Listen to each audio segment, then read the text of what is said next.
ভাষা সঙ্গে ক্ষমতার সম্পর্কের প্রশ্নটা এর আগের প্রশ্নের উপলক্ষে কিছুটা বলার চেষ্টা করেছি। সেটা ভাষার স্ট্যান্ডার্ডাইজেশন বা মান্যীকরণ হয়, যে ক্ষমতার ভাষাই মান্য ভাষা হয়। এই দিক থেকে পৃথিবীর ভাষা ভাণ্ডারে ভাষার বিপুল বৈচিত্র্য আছে। আজ থেকে ৩০-৪০ বছর আগেও ১০,০০০ ভাষার সন্ধান পাওয়া গিয়েছিল। প্রতিটি ভাষাই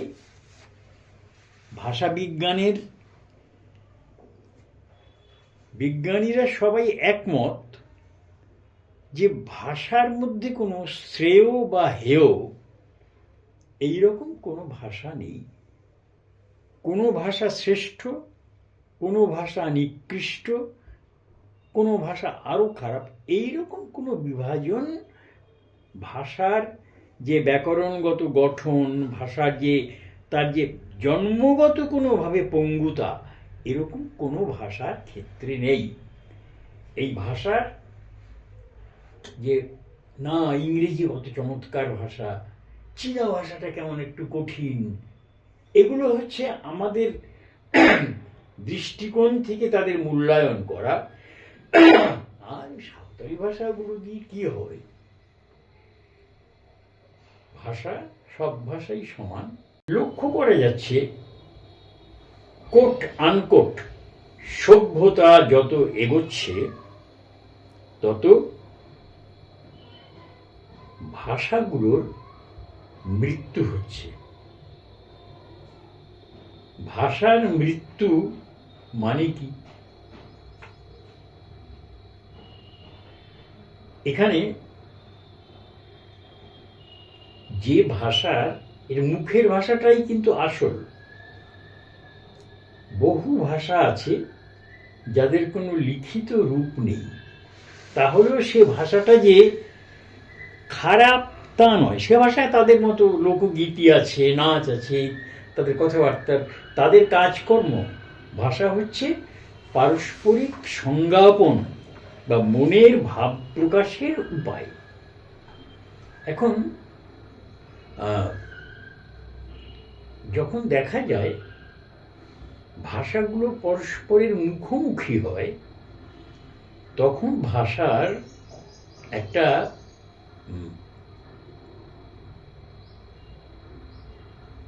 ক্ষমতাশালী ভাষা, তার প্রভাবে অন্য ভাষা, তার আধিপত্যে অন্য ভাষা আস্তে আস্তে আস্তে আস্তে তার ক্ষেত্র হারাতে থাকে। ভাষা মানুষের জীবনের যতগুলো ক্ষেত্রে পরিব্যাপ্ত হয়ে থাকে, তত সেই ভাষা হচ্ছে টিকে থাকে, বিকশিত হয়। প্রথম হচ্ছে মুখের ভাষাটাই কিন্তু আসল। মুখের ভাষা চলে গেলে অন্য সবই, পুরনো যত মূল্যবান সাহিত্যই থাক না কেন, সে ভাষা লুপ্ত হয়ে যাবে। লাতিন লুপ্ত হয়ে গেছে, শুধু তার মূল্যবান গ্রন্থগুলো আছে। সংস্কৃত মৃত ভাষা, কিন্তু মূল্যবান সাহিত্য ইত্যাদি থাকলেও সংস্কৃত ভাষাকে মুখের ভাষায় রাখা যায়নি, লাতিন ভাষাকেও মুখের ভাষায় রাখা যায়নি। সেটা ভাষা বাঁচে তাহলে মানুষের মুখে মুখে মুখে। এখন এই মুখের ভাষায় বাচকদের আস্তে আস্তে কিভাবে ক্ষয় হয়, একটা অধিপতি ভাষা আর একটা ছোট বা অন্যান্য ক্ষেত্রে, ক্ষমতার ক্ষেত্রে দুর্বল, ভাষা হিসেবে দুর্বল নয়, ক্ষমতার ক্ষেত্রে দুর্বল ভাষা পরস্পরের যখন মুখোমুখি হয় তখন ওই ভাষার অনুকরণ করা, ওই ভাষায় যে লেখাপড়ার জায়গায় ওই ভাষার শব্দ গ্রহণ করা, ওই ভাষাকে অনুকরণ করা, ওই ভাষায় শিক্ষা দীক্ষা লাভ করার চেষ্টা করা, ওই ভাষায় প্রশাসনিক কাজের হয় বলে ওই ভাষার স্কুলে পড়া, ইত্যাদি ইত্যাদি ইত্যাদি করতে করতে তার প্রভাব পড়ে ওই ভাষার বাচকদের বাচনের ওপর। কিরকম? যেমন একটা এখনো নিজেদের ভাষা সম্পূর্ণ অক্ষুণ্ণ রাখতে পেরেছে যারা তথাকথিত সভ্যতার থেকে নিজেদের অক্ষুণ্ণ রাখতে পেরেছে, সেন্টিনেলিজরা, আন্দামানের দ্বীপপুঞ্জের সেন্টিনেলিজরা, তাদের ওখানে কাউকে ঢুকতেই দেয় না। তাদের সে নিজস্ব সেই নগ্নতার সৌন্দর্য নিয়ে, নিজস্ব জীবনধারা নিয়ে তারা কিন্তু সজীব অবস্থায় প্রায় 1,00,000 বছর ধরে তারা চলে আসছে। কিন্তু যারা অন্য ভাষার, বিশেষ করে উপনিবেশের সময়ের থেকে যে ভাষাগুলো এসছে, আস্তে আস্তে সেই ভাষার আধিপত্যের জন্যে নিজের ভাষায় কথা বলতেও একটু লজ্জা বোধ করে, এইরকম ব্যবস্থা এসে যায় একটা। এখানে প্রথম ক্ষয়টা দেখা দেয় তলা থেকে, শিশুদের মুখ থেকে। ভাষার মৃত্যু বোঝা যায় শিশুর মুখ থেকে যখন ভাষা হারাতে থাকে। বয়স্করা মানে ঠাকুরদা, ঠাকুরমা, দাদু, দিদিমা, তারা তাদের জনজাতির ভাষায় বা যে তাদের মাতৃভাষায় কথা বলে। বাবা, কাকা, জ্যাঠারা তারা বাড়িতে ওই ভাষায় কথা বলে, কিন্তু বাইরে অন্য ভাষায় করে, কিন্তু বোঝেও সেই সব ভাষা। তার নিচে যারা, তাদের দেখা যাচ্ছে তারা বেশিরভাগ ঠাকুরদা ঠাকুরমার ভাষা সবসময় বোঝেও না, আর ব্যবহার তো আরো কম করে। ব্যবহারের ক্ষেত্রগুলোও তারা হারিয়ে গেছে। ভাষা যে একটা অবিরাম প্রবাহ, অভিজ্ঞতার মধ্যে দিয়ে নতুন নতুন শব্দ নিয়ে সে অবিরাম প্রবাহ, পিতৃপুরুষের ভাষা থেকে তারপরের প্রজন্ম, তারপরের প্রজন্ম, তারপরের প্রজন্মের মধ্যে প্রবাহিত হয়। এই প্রবাহের মধ্যে আস্তে আস্তে পলি পড়তে থাকে। উপরের ধাপে আছে, মাঝের ধাপে একটু সরু হয়ে গেছে নদীটা, তারপরে আরো তারপরে নদী হারিয়েই গেছে। এইটাকে ভাষাবিজ্ঞানীরা এটা নাম দিয়েছেন ইন্টার জেনারেশনাল ডিসরাপটিভ স্কেল বলে একটা স্কেলও তৈরি হয়েছে, মাপকাঠি। এটা এগিড স্কেল বলে, এক্সটেন্ডেড গ্রেডেড ইন্টারজেনারেশনাল ডিসরাপশন স্কেল। 60 থেকে 80 পর্যন্ত তারা তাদের ভাষার পরীক্ষা করে, 40 থেকে 60 পর্যন্ত, 20 থেকে 40, তার নিচে 18 নিচে তারা কোন ভাষায় কথা বলে সেইগুলো করে একটা ভাষার ওই এগেড স্কেলে কোথায় আছে।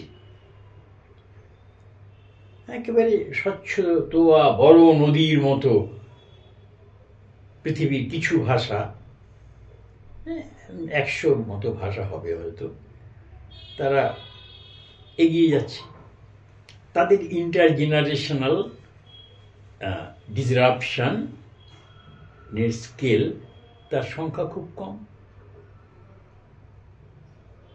কিন্তু যে ভাষাটা আস্তে আস্তে প্রজন্মের পর প্রজন্মে কম কথিত হচ্ছে, আরো কম কথিত হচ্ছে। শেষে শেষ বাচক, শেষ বক্তা, শেষ বাচক ওই ভাষায় কথা বলতেন, তার মৃত্যুর সঙ্গে সঙ্গে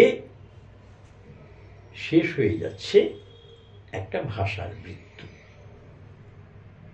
এবং প্রতি 2 সপ্তাহে, গড়ে 2 সপ্তাহে পৃথিবীতে একটি করে ভাষার মৃত্যু হচ্ছে। শেষ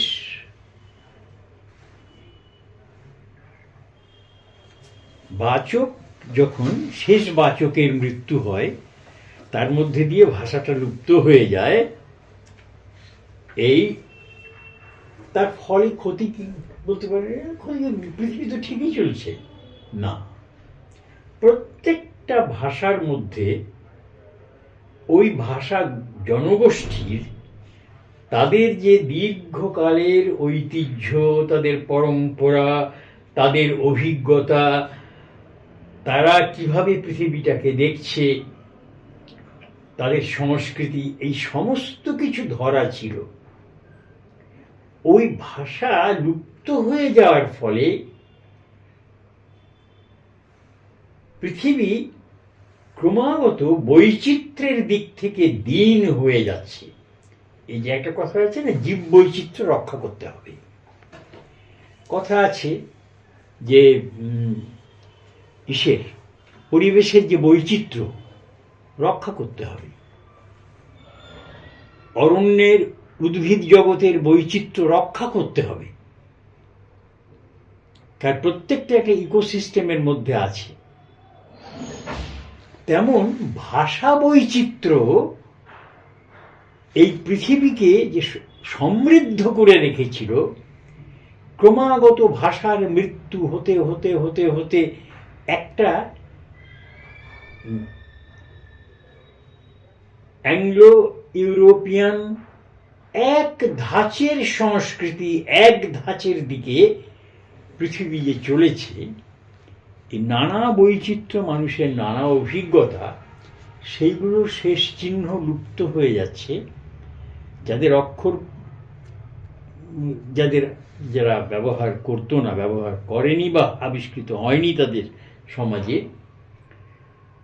তাদের লোপের সঙ্গে সঙ্গে তো সমস্তটাই, তারা যে আদৌ পৃথিবীতে ছিল সে ভাষা, তারই তো কোনো ইয়ে থাকবে না।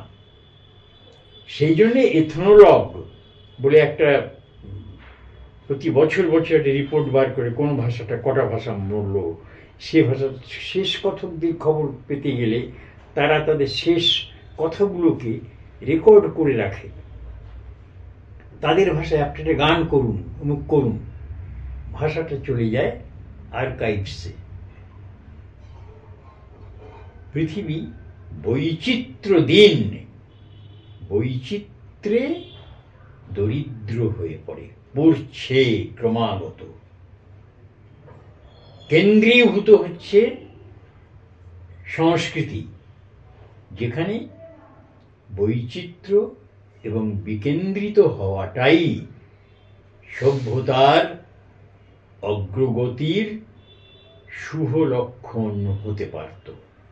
মরে যাওয়ার শুরুটা হয় একটু আমাদের মতো, বাংলা টাংলার মতো বা ওড়িয়ার মতো, একটু যাদের লিপিও আছে, বাচকও অনেক। বাংলার তো প্রায় 30 কোটি বাচক পৃথিবীতে। সেখানে হয় কি, আস্তে আস্তে আস্তে ভাষাগুলো যখন মেশে, তখন পরস্পরের কিছু আদান প্রদান হয়। আদান প্রদানটার এইখানে বাংলার ভেতরে প্রচুর আরবি ফার্সি শব্দ মিশে আছে। আরবি থেকে ফার্সি বেশি, কারণ প্রশাসনের ভাষা ছিল আরবি। ফার্সিটা ছিল প্রশাসনের ভাষা। একটা আদালতি বাক্য উচ্চারণ করলে তার ভিতরে প্রায় সবই দেখা যাবে ফার্সি শব্দ। আদালতে হুকুম জারি করলেনটা বাংলা করলেন সেরেস্তায় বসে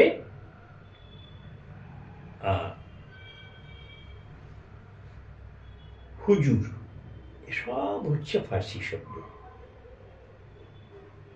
আরো হচ্ছে আমাদের সবচেয়ে নিকটতম যে আত্মীয়তাবাচক শব্দগুলো, তার বেশিরভাগই কিন্তু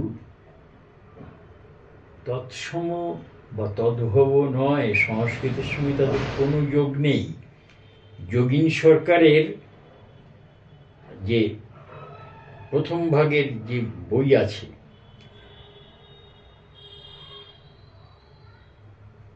বাবা কাকা বাবা মামা পান খায়, দাদা কাকা গান গায়। বাবা মামা পান খায়, দাদা কাকা গান গায়। এখানে বাবা মামা দাদা কাকা আমাদের প্রতিদিনের ব্যবহারের শব্দ, এর একটাও কিন্তু সংস্কৃতজাত নয়, সবই ফার্সি। আমরা পিতা বলি না, বাবাই বলি।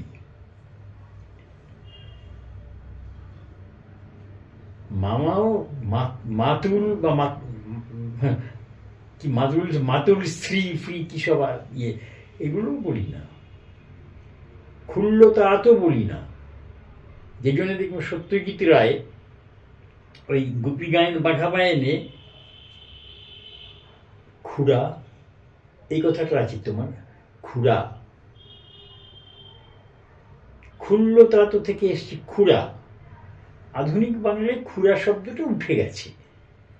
এই খুড়তুতো ভাইটাইয়ের ক্ষেত্রে খুড়ার একটু খুর দেখা যাচ্ছে। আর বাবা মামা দাদা কাকা এরা কিন্তু আমাদের দৃঢ়ভাবে ঢুকে গেছে।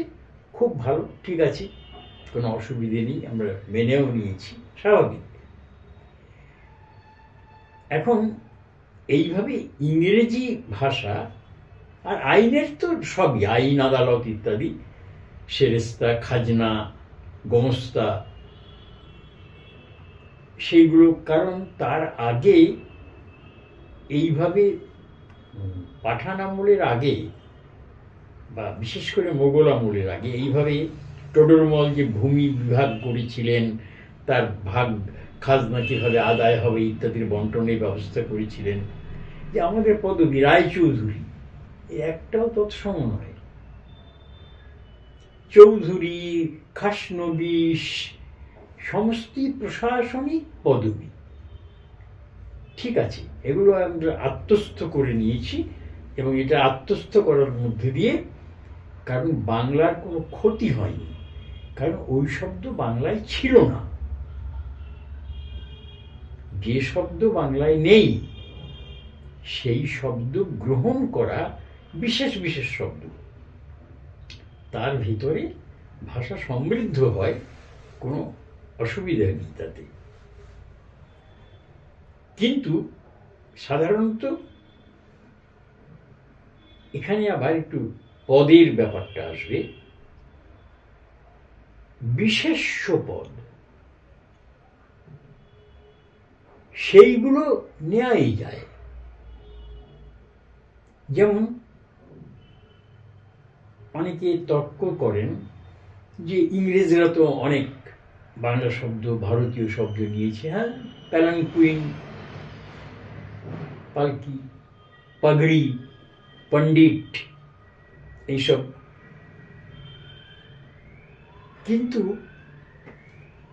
কোনো ক্রিয়াপদ বা এই ধরনের শব্দ সেটা নেয়নি। আমরা তো আরে রান রান স্টপ, তারপরে সম্বোধন সম্ভাষণের ক্ষেত্রে এটা কিন্তু প্রত্যেকটা জনগোষ্ঠীর নিজস্ব ঐতিহ্যগত সম্পদ। আমরা বাংলায় সাধারণত নমস্কার, আসুন, শরীর ভালো আছে তো, ইত্যাদি এইরকম, বা নমস্কার বা প্রণাম, খুব আদিক্ষেতা নেই।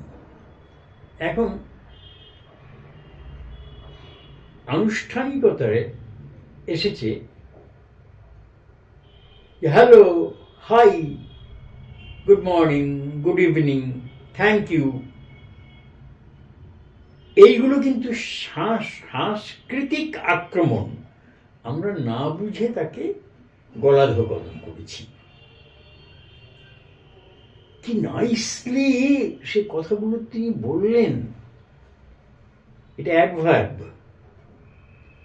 ইংরেজি ভাষায় কোনো ভারতীয় ভাষা থেকে ভার্ব, অ্যাডভার্ব কিচ্ছু যায়নি, অ্যাডজেক্টিভ যায়নি, শুধু নাউন শব্দ গেছে কিছু। আর আমাদের প্রতিদিনের নিজেদের শব্দ ভাণ্ডার থাকা সত্ত্বেও যখন অন্য ভাষার শব্দ ভাণ্ডার আমরা গ্রহণ করি, সেই গ্রহণ হচ্ছে অনুপ্রবেশ এবং গলাধঃকরণ।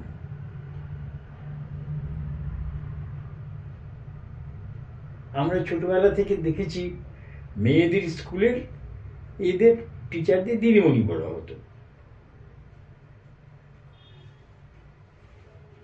আর বর্দি। এখন বাংলা মিডিয়াম স্কুলেও দেখা যায় আন্টি, ম্যাম, হেডম্যাম। এইগুলো তো বাংলা শব্দকে বিতাড়িত করছে শব্দ ভাণ্ডার থেকে। আগন্তুক শব্দ নিশ্চয়ই, আমার ভাষায় যে জিনিস প্রকাশের শব্দ নেই আমি নিশ্চয়ই অন্যটার থেকে নেব, কিন্তু আমার শব্দকে কনুই মেরে বার করে দিয়ে অন্য ভাষার শব্দ আসবে, সেইটা হচ্ছে ভাষার একটা সর্বনাশের শুরু। একে যে বেশি যে অন্য ভাষার শব্দ ব্যবহার করা নিজের ভাষার শব্দের বদলে থাকা সত্ত্বেও তাকে বলে কোড মিক্সিং। কোড মানে ভাষা, ভাষা কোড মিক্সিং। আর কোড সুইচিং হচ্ছে একটা ভাষায় কথা বলতে বলতে আমরা অন্য একটা ভাষায় বললাম, আরে ইয়ার ফিকার মত কর, আয় এদিকে চলে আয়। এটা হচ্ছে কোড মিক্সিং। একটা হিন্দি কোডে কথা বলতে বলতে মাঝখানে একটু বাংলা লাগিয়ে, আয় আয় ইয়ার ইধারা, চলে আয় এদিকে, let us go for a party. এইটা হচ্ছে কোড মিক্সড হয়ে যাচ্ছে, কোড সুইচ করছি। সরি, আগেরটা কোড মিক্সিং ছিল, কোড সুইচিং। একটা বলতে বলতে অন্য জায়গায় অন্য ভাষায় কোড সুইচ করলাম। আগে আমরা বলতাম অঙ্ক, অঙ্কটাই এখন একেবারে উঠে যায়নি, এখন দেখি ম্যাথস বলে, ম্যাথস।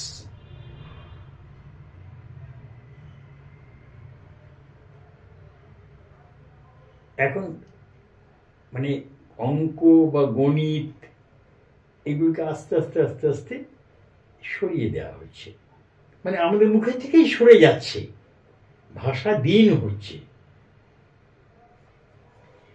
এই ভাষা দীনতার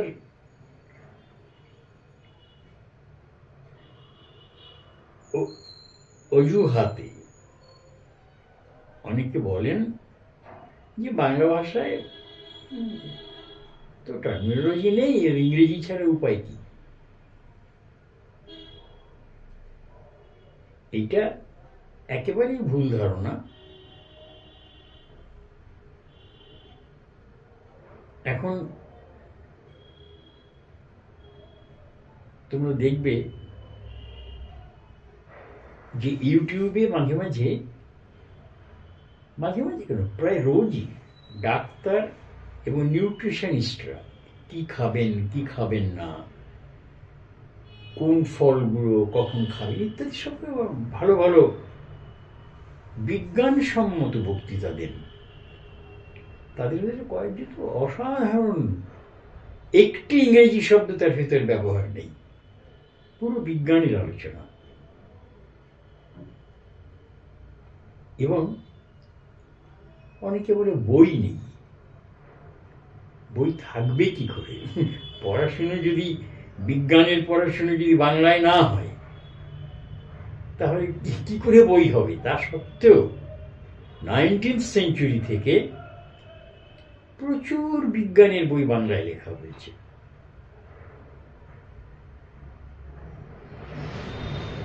এবং সেটা হয়েছে, আরো বেড়েছে তার এটা 1940 সালে।